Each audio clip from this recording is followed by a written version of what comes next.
जय हिंद दोस्तों, स्वागत है आपका हनु ग्लोबल स्टडीज के इस मंच पर। और हाल ही में जो हम लोग आज का एक विज्ञापन देख रहे हैं 18 जुलाई का, उत्तराखंड लोक सेवा आयोग के द्वारा अपर निजी सचिव, जो बहुत ही महत्वपूर्ण पद है अपर निजी सचिव के।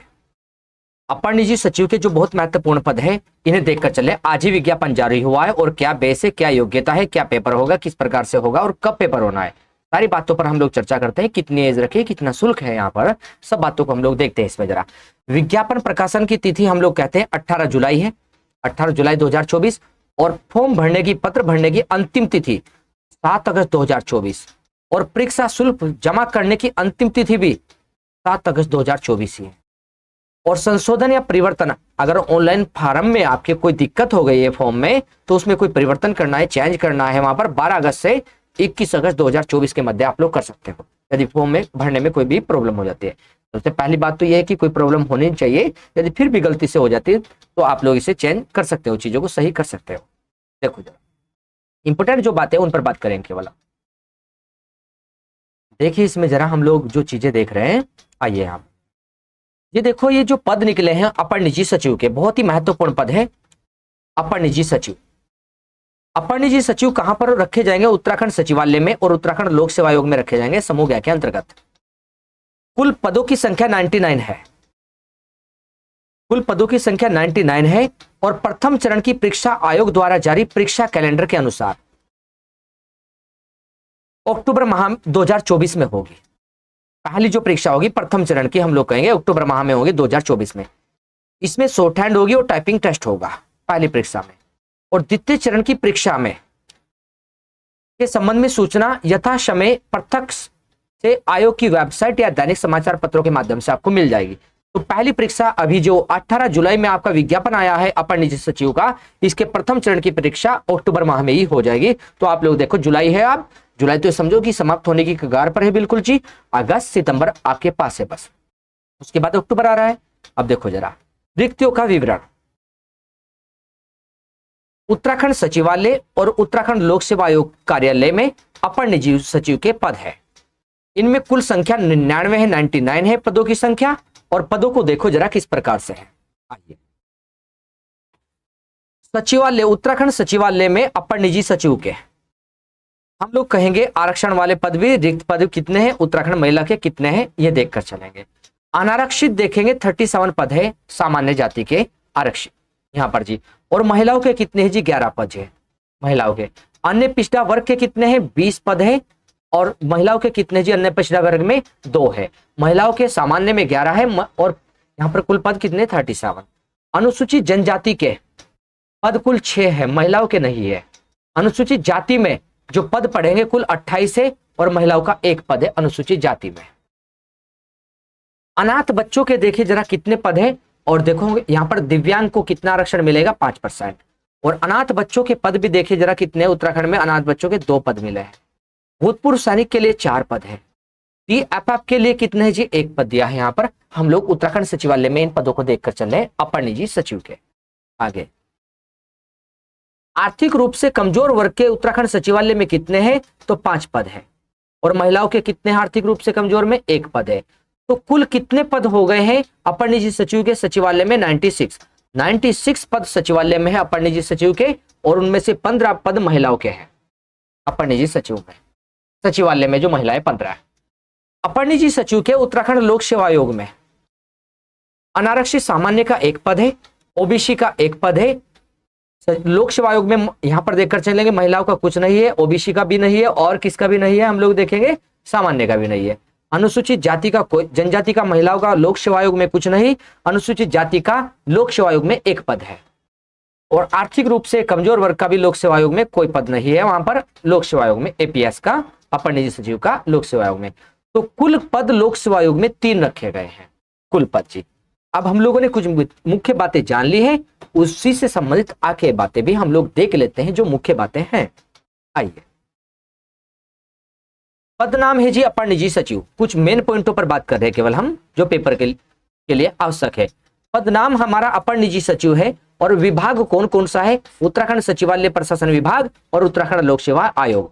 उत्तराखंड लोक सेवा आयोग हरिद्वार में और उत्तराखंड सचिवालय प्रशासन विभाग देहरादून में ड्यूटी मिलेगी जी, यहाँ पर सचिव, अपर निजी सचिव के पदों पर।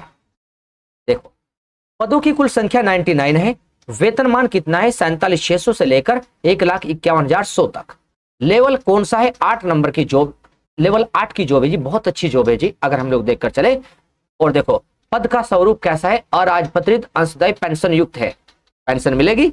और देखो जरा जी यहां पर जी शैक्षिक अर्हता क्या रखी, ये इंपोर्टेंट है पॉइंट। आइए, भारत में विधि द्वारा स्थापित किसी विश्वविद्यालय से स्नातक उपाधि या सरकार द्वारा मान्यता प्राप्त उसके समकक्ष कोई अर्हता। तो स्नातक चाहिए जी, किसी भी उससे हो, आपकी बीएससी हो, एमएससी हो, कुछ भी हो, स्नातक होनी चाहिए, बस स्नातक चाहिए जिसमें। उसी के साथ परंतु यह है कि मुख्य परीक्षा में कंप्यूटर ज्ञान संबंधी प्रायोगिक परीक्षा पास करना भी अनिवार्य है। तो कंप्यूटर की एक परीक्षा भी अलग से आपकी कराई जाएगी वहां पर जी। आपकी योग्यता में केवल स्नातक रखी हुई है, ये बात ध्यान रखें। आगे चलो, दूसरे नंबर पर क्या लिखा? हिंदी आशुलेखन में न्यूनतम 80 शब्द प्रति मिनट। तो हिंदी शॉर्ट हैंड है। शॉर्ट हैंड एक अलग प्रकार से लैंग्वेज है जिसे सीखना बहुत टफ पड़ता है, या उसे सीखने के लिए हमें कम से कम 1 साल का टाइम चाहिए। तो हिंदी आशुलेखन में 80 शब्द प्रति मिनट चाहिए योग्यता में। और कंप्यूटर पर हिंदी टंकण में न्यूनतम 8000 की डिप्रेशन प्रति घंटा की गति होनी चाहिए। न्यूनतम 8000 की डिप्रेशन चाहिए कंप्यूटर पे। तीसरे नंबर पर क्या पॉइंट लिखा है? अंग्रेजी आशुलेखन भी चाहिए, और अंग्रेजी आशुलेखन में न्यूनतम 100 शब्द प्रति मिनट चाहिए। कंप्यूटर पर अंग्रेजी टंकण में न्यूनतम 9000 की डिप्रेशन प्रति घंटा गति होनी चाहिए कंप्यूटर पर, अगर हम लोग देखकर चलते हैं शैक्षिक अर्हता में। तो अंग्रेजी आशुलेखन हमने कहा 80 शब्द प्रति मिनट, और अंग्रेजी आशुलेखन 100 शब्द प्रति मिनट। हिंदी टंकण 8000 न्यूनतम, और अंग्रेजी टंकण या टाइपिंग, ये टाइपिंग है, टंकण टाइपिंग को बोलते हैं, अंग्रेजी में टाइपिंग 9000 की डिप्रेशन चाहिए। स्पष्टीकरण में कुछ बात और भी है, इसे भी जानो। अंग्रेजी आशुलेखन में मतलब क्या है? अंग्रेजी शॉर्ट हैंड की परीक्षा अभ्यर्थियों के लिए वैकल्पिक है। मतलब अभ्यर्थी ऐसा नहीं है कि इसे देंगे ही, अंग्रेजी को जिनसे आती है वो देंगे, अन्यथा हिंदी अनिवार्य है। हिंदी आशुलेखन, हिंदी शॉर्ट हैंड करनी ही पड़ेगी। किंतु अंग्रेजी आशुलेखन की परीक्षा उत्तीर्ण करने वाले अभ्यर्थी को चयन के दौरान अधिमान दिया जाएगा। मतलब यदि कहीं पर बराबर बराबर अंक हो जाते हैं तो वरीयता मिलेगी अंग्रेजी आशुलेखन वाले को, यदि कोई अंग्रेजी शॉर्ट हैंड जानता है। बाकी आपकी अनिवार्य कौन सी है जो करनी है कंपलसरी, वो है वहां पर जी हिंदी शॉर्ट हैंड 80 शब्द प्रति मिनट वाली। अधिमानी अर्हता देखो, अन्य बातों के समान होने पर सीधी भर्ती के मामले में ऐसे अभ्यर्थी को अधिमान दिया जाएगा। प्रादेशिक सेना में 2 वर्ष तक वो सेवा दी हो, 2 वर्ष की अवधि तक उसने सेवा की हो प्रादेशिक सेना में, तब भी अधिमानी अर्हता में रहेगा। बराबर अंक आने पर उसे वरीयता मिल जाएगी। या राष्ट्रीय कैडेट कोर एनसीसी का बी प्रमाण पत्र या सी प्रमाण पत्र उसके पास हो, तब भी उसे क्या मिल जाएगी? वरीयता मिल जाएगी वहां पर। आयु सीमा कितनी रखी है? आयु सीमा मतलब वरीयता कैसी? एनसीसी और बी और सी की, मतलब किसी के अंक बराबर बराबर आ जाते हैं तब उसे रख दिया जाता है, जो वहां पर बी और सी सर्टिफिकेट वाला होता है या प्रादेशिक सेना में रहा हो, उन्हें रख दिया जाता है। आयु सीमा न्यूनतम आयु 21 वर्ष और अधिकतम आयु 42 वर्ष तक रह सकते हैं, अधिकतम आयु। बाकी बाद में इसमें क्या दिया है जी? आरक्षण भी दिया है वहां पर जी, आयु में छूट दी है। आइए देखो जरा सॉरी, आयु में न्यूनतम 21 वर्ष, अधिकतम 42 वर्ष निर्धारित है। आयु की गणना कब से होगी? 1 जुलाई 2024 से मानी जाएगी 21 वर्ष और 42 वर्ष।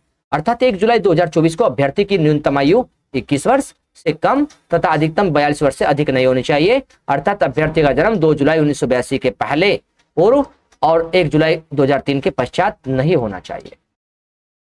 देखो आगे आयु की गणना में दिया है। अधिकतम आयु में छूट, आयु में छूट किसे किसे कैसे है? देखो आरक्षण में अनुसूचित जाति, जनजाति, ओबीसी। हमने कहा अनुसूचित जाति एससी है, जनजाति एसटी है और ओबीसी अन्य पिछड़ा वर्ग। इन्हें आयु में कितने वर्ष की छूट है? 5 वर्ष की छूट है। मतलब अगर हम लोग देखकर चले 42 साल किसी की आयु हो गई तो 5 वर्ष की उन्हें छूट मिल रही है। 42 5 47 साल तक में फॉर्म भर सकते हैं। आइए जरा आगे, उत्तराखंड के स्वतंत्रता संग्राम सेनानी के आश्रित अभ्यर्थियों के लिए आयु में कितनी छूट है? 5 वर्ष की छूट है।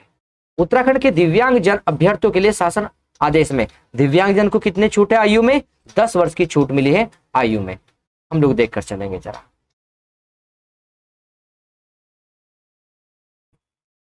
और देखो उत्तराखंड के पूर्व सैनिकों को अपनी वास्तविक आयु में से सशस्त्र सेना में अपनी सेवा की अवधि कम करने की अनुमति दी जाएगी और उन्हें कितनी छूट मिलेगी? 3 वर्ष से अधिक न हो। अधिक छूट मिलेगी वहां पर जी। हम लोग देख कर चले जी यहाँ पर जी। मतलब इसने कहा उत्तराखंड के पूर्व सैनिकों को अपने वास्तविक आयु में से सशस्त्र सेना में अपनी सेवा की अवधि कम करने की अनुमति दी जाएगी यदि परिणाम जन्य आयु इस पद सेवा में के निमित्त जिनके लिए वह नियुक्ति का इच्छुक हो विहित अधिक आयु की सीमा से 3 वर्ष से अधिक न हो। कोई आवश्यक नहीं है, आप लोग ध्यान देना जरा चीजों को, बस हमें ये बताया गया कि 3 वर्ष वहां पर और उन्हें मिल जाएंगे उत्तराखंड के भूतपूर्व सैनिकों को। अनिवार्य वांछनीय योग्यता, ये हम लोग पढ़ चुके हैं, इसमें आगे देखो जरा आप लोग, जो मेन बातें हैं केवल उस पर बात देख रहे हैं हम लोग।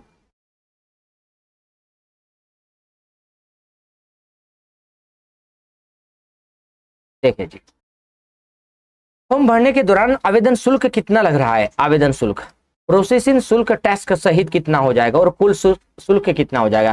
तो अनारक्षित मतलब सामान्य वर्ग के लिए 222 रुपए और ओबीसी अन्य पिछड़ा वर्ग के लिए 222 रुपए वहां पर परीक्षा शुल्क लिया जाएगा। अनुसूचित जाति और जनजाति दोनों के लिए 102 रुपए और आर्थिक रूप से कमजोर वर्ग के लिए 222 रुपए, दिव्यांग के लिए 22 रुपए यहाँ पर जी हम लोग देखकर चलेंगे। और उत्तराखंड राज्य में संचालित स्वैच्छिक या राजकीय गृहों में निवासरत अनाथ बच्चों के लिए कोई शुल्क नहीं होगा। ये यहाँ पर परीक्षा शुल्क हमने यहाँ पर बात बताई आपको जी कि कौन सा परीक्षा शुल्क कितना लग रहा है किस कैटेगरी में जी।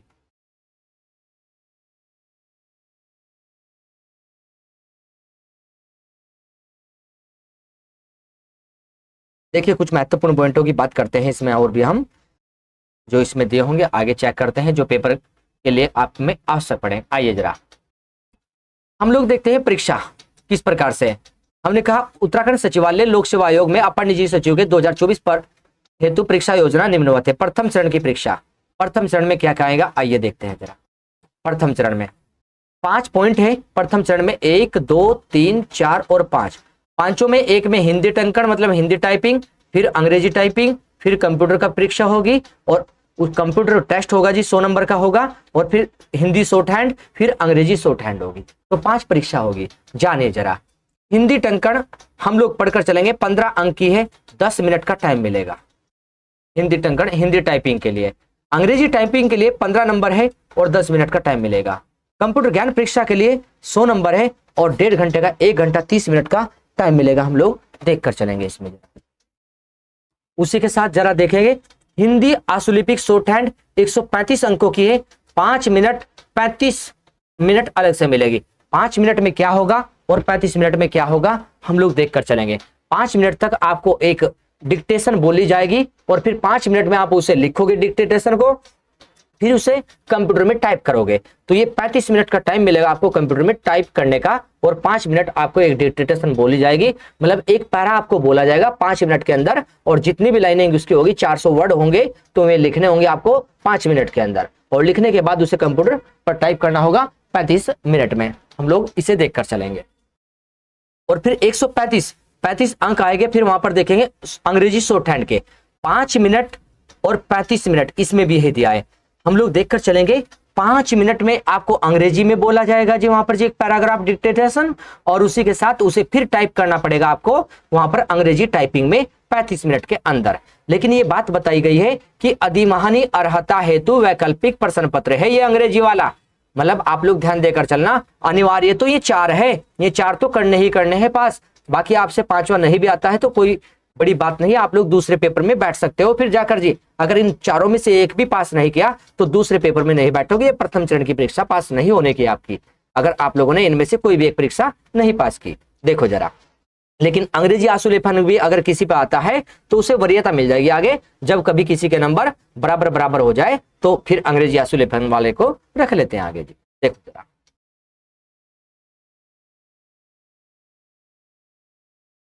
आगे देखो द्वितीय चरण की परीक्षा कैसी होगी।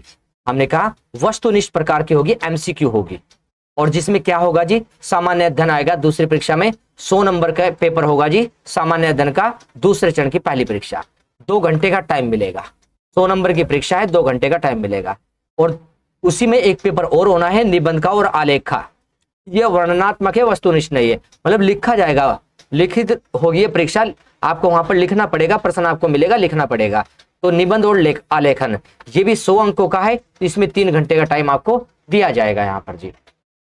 और देखो इसमें कहा है यहाँ पर वस्तुतः इस प्रकार की परीक्षा में ऋणात्मक अंक निगेटिव मार्किंग रहेगी, अपनाई जाएगी। अभ्यर्थी द्वारा प्रत्येक प्रश्न के लिए दिए गए गलत उत्तर में हम लोग देख कर चलेंगे। यहाँ पर जरा गलत उत्तर के लिए अभ्यर्थी द्वारा एक ही प्रश्न के एक से अधिक उत्तर देने के लिए, चाहे दिए गए उत्तर में से एक सही ही क्यों ना हो, जब एक ही प्रश्न पर उसने 2 जवाब कर दे, 2 काले गोले कर दे वहां पर जी, तब हम लोग कहेंगे उस प्रश्न के लिए निर्धारित अंकों का 1/4 अंक दंड के रूप में काट लिया जाएगा। तो आपका वो प्रश्न गलत मान लिया जाएगा। यदि आप लोगों ने एक ही प्रश्न के 2 गोले भर दिए तो वो भी गलत माना जाएगा प्रश्न।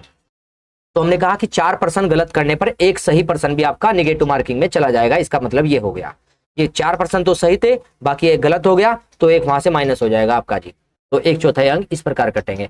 निबंध और आलेखन के प्रश्न पत्र में अभ्यर्थियों को न्यूनतम 35% अंक लाना अनिवार्य होगा। निबंध में मतलब यहाँ पर जी ये पेपर है जो सेकंड वाला, इसमें 35% अंक लाने बहुत अनिवार्य है जी, अन्यथा कॉपी वहां पर नहीं चेक होती वहां पर जी। देखो जी कैसे, प्रथम चरण की परीक्षा में हिंदी टाइपिंग होनी है और अधिकतम हिंदी टाइपिंग के 15 अंक रखे, 10 मिनट मिलेगी टाइपिंग के लिए। कैसे होगा ध्यान दो। न्यूनतम क्या है हिंदी टंकण में गति, 8000 की डिप्रेशन प्रति घंटा की गति होनी चाहिए न्यूनतम, तो ये बात है। मतलब फिर उसके बाद यदि अधिक है तो आपके अंक बढ़ते जाएंगे।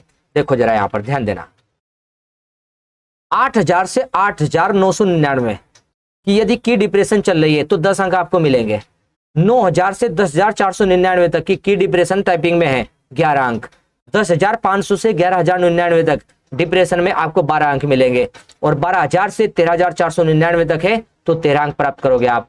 13500 से 14999 तक है तो 14 अंक मिलेंगे आपको हिंदी टाइपिंग है। और 15000 से अधिक है तो आपको पूरे अंक मिल जाएंगे जो 15 अंक लिखे हैं यहाँ पर जी। तो आपकी टाइपिंग की स्पीड जितनी अच्छी होगी अंक उतने ही बढ़कर चलेंगे टाइपिंग में, ये भी ध्यान रखना। आगे चलो, अंग्रेजी टंकण में भी ऐसे ही है।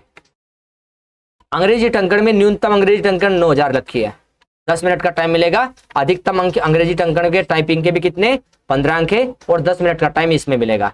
जब आपसे अंग्रेजी टाइपिंग कराएंगे तो आपकी गति क्या होनी चाहिए, 9000 से 10499 है तो 10 अंक, और 10500 से लेकर 11999 है तो आपको 11 अंक, 12000 से लेकर 13499 की डिप्रेशन है तो आपको 12 अंक, और 13500 से 14999 13 अंक, 15000 से लेकर 16499 14 अंक, और 16500 से अधिक है तो आपको 15 अंक तब मिलेंगे अंग्रेजी टाइपिंग के। तो जितनी टाइपिंग अच्छी होगी उतनी ही वहां पर आपका हम लोग देखकर चल रहे जी, बढ़ते जा रहे जी अंकों की संख्या। कंप्यूटर ज्ञान परीक्षा जी तीसरे नंबर पर वही, तो 2 चरण हो रहे। पहले चरण की परीक्षा देख रहे हैं हम लोग, हिंदी टाइपिंग, अंग्रेजी टाइपिंग, कंप्यूटर की परीक्षा। कंप्यूटर की परीक्षा का सिलेबस दिया है, देखो basic knowledge of working Windows on desktop, ये भी आपके 20 नंबर के है। फिर आप लोग देखकर चलना, इस प्रकार से सिलेबस लिखा हुआ सारा जी। अब देखो यहाँ पर न्यूनतम 50% अंक प्राप्त करना अनिवार्य है। 50% से कम अंक प्राप्त करने वाले अभ्यर्थी को सेवायोजन हेतु अर्ह नहीं माना जाएगा। तो कंप्यूटर को पास करना बहुत अनिवार्य है, 50 नंबर न्यूनतम लाने अनिवार्य है, अन्यथा नहीं माने जाएगा, आप बाहर हो जाएगा।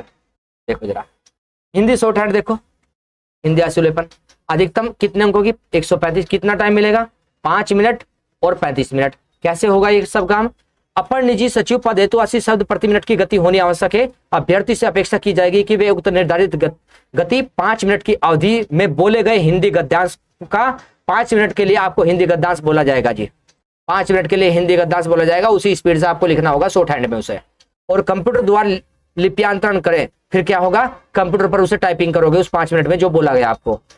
और जो कंप्यूटर पर टाइपिंग करने का टाइम कितना है 35 मिनट के अंदर कंप्यूटर पर टाइप करोगे। तो 5 मिनट के लिए पैरा बोलेंगे हिंदी में और 35 मिनट के अंदर उसे टाइप करोगे जी। और पहला जो लिखोगे पैराग्राफ आप लोग वो शॉर्ट हैंड में लिखोगे जी, वहां पर जी शॉर्ट हैंड में लिखकर चलोगे उसे। जैसे हमने कहा कि ये यहाँ पर हम लोग देखकर चलते तो इस प्रकार से क बनता है, यदि इसी को मोटा कर दे हम लोग तो इस प्रकार से यहाँ पर बदल जाएंगे, और इसी को बीच में से काट दे तो ये भी बदल जाएंगे। तो वर्ड इस प्रकार से शॉर्ट हैंड में बदलते चलते, ध्यान देकर चलना। गद्यांश, गद्यांश का चयन इस दृष्टिकोण से किया जाएगा कि उससे न केवल आशुलेखन की गति का वर्ण मुहावरेदार भाषा के ज्ञान का भी परीक्षण हो सके। मतलब मुहावरे भी आपको बोले जा सकते हैं गद्यांश में। किसी अभ्यर्थी की त्रुटियां यदि 5% से अधिक होती है तो उसे सेवायोजन हेतु अर्ह नहीं माना जाएगा। मतलब शॉर्ट हैंड में जी 5% से ज्यादा गलती हो गई आपकी तो आप लोग बाहर हो जाओगे परीक्षा से। 5% से अधिक गलती नहीं होनी चाहिए आपकी शॉर्ट हैंड में, यहाँ पर जी हिंदी में भी और अंग्रेजी में भी, बिल्कुल सेम अंग्रेजी में है। इसने कहा 135 अंकों की होगी और 5 मिनट का टाइम, 35 मिनट का टाइम मिलेगा अंग्रेजी आशुलेखन शॉर्ट हैंड में। 100 शब्द प्रति मिनट की गति लगभग चाहिए। हिंदी में 80 शब्द प्रति मिनट चाहिए और अंग्रेजी में 100 शब्द प्रति मिनट शॉर्ट हैंड चाहिए। और देखो 5 मिनट के लिए आपको बोला जाएगा जी वहां कोई अंग्रेजी गद्यांश और फिर उसे कंप्यूटर पर टाइपिंग करोगे आप लोग 35 मिनट के अंदर। और इसमें भी त्रुटि 5% से अधिक ना हो। देखो किसी अभ्यर्थी की त्रुटियां यदि 5% से अधिक है तो उसे अधिमानी हेतु अर्ह नहीं समझा जाएगा। देखो इसके बाद क्या कहा नोट करके, हिंदी अंग्रेजी टंकण परीक्षा में सफल अभ्यर्थियों को ही कंप्यूटर ज्ञान परीक्षा में सम्मिलित किया जाएगा। जब शॉर्ट हैंड कर दोगे तभी कंप्यूटर की परीक्षा दे पाओगे जी, अन्यथा उससे पहले कंप्यूटर की परीक्षा आपकी नहीं होगी। इसी प्रकार कंप्यूटर ज्ञान परीक्षा में सफल अभ्यर्थियों को ही हिंदी अंग्रेजी आशुलेखन परीक्षा हेतु अर्ह घोषित किया जाएगा। जब उसे पास कर लोगे तभी आपको माना जाएगा कि आपकी परीक्षा पास हो गई, शॉर्ट हैंड वाली भी। अंग्रेजी आशुलेखन की परीक्षा अधिमानी अर्हता वैकल्पिक प्रकृति की होगी, मतलब आप लोग अंग्रेजी शॉर्ट हैंड कर भी सकते हो और छोड़ भी सकते हो, कोई प्रॉब्लम नहीं होने की छोड़ने से भी। अधिमानी अर्हता में बस वहां पर नंबर कट जाएंगे थोड़े आगे। चलो ये प्रथम प्रश्न पेपर था। द्वितीय चरण की परीक्षा में हमने कहा सामान्य अध्ययन का पेपर होगा 2 घंटे का, अधिकतम 100 अंक का होगा, वस्तुनिष्ठ प्रकार के होंगे और इस प्रकार से सिलेबस बिल्कुल क्लियर लिखा है। 10 अंक का क्या है, अगले 10 अंक का क्या है, सामान्य विज्ञान, साइबर अपराध, साइबर सुरक्षा बुनियादी, तो क्लियर सिलेबस लिखा हुआ है कितने अंक का क्या आना है। ये सेकंड पेपर की बात है, लेकिन पहले तो पहले वाला पेपर पास करना पड़ेगा तब सेकंड में पहुंचोगे जी आप लोग। सिलेबस में सामान्य अध्ययन का है और ये निबंध आलेखन का है। निबंध आलेखन ये मिला है यहाँ पर जी, 3 घंटे का टाइम है आपके पास निबंध आलेखन में, ये 3 घंटे का टाइम है निबंध में और अधिकतम 100 अंकों की होगी। निबंध हम लोग देखकर चलेंगे परंपरागत प्रकृति का है, मतलब लिखना पड़ेगा जी वहां पर जी। अपठित गद्यांश, प्रश्नोत्तर, अपठित गद्यांश का शीर्षक, अंग्रेजी से हिंदी में अनुवाद वगैरह सारे आएंगे। संक्षेपण, पत्र कार्यालय वगैरह, बैठक सूचना एजेंडा, अनेक शब्दों के लिए एक शब्द, वाक्यों का शुद्धिकरण, पर्यायवाची विलोम शब्द जो हम लोग पढ़कर चलेंगे। और हिंदी निबंध मिलेगा।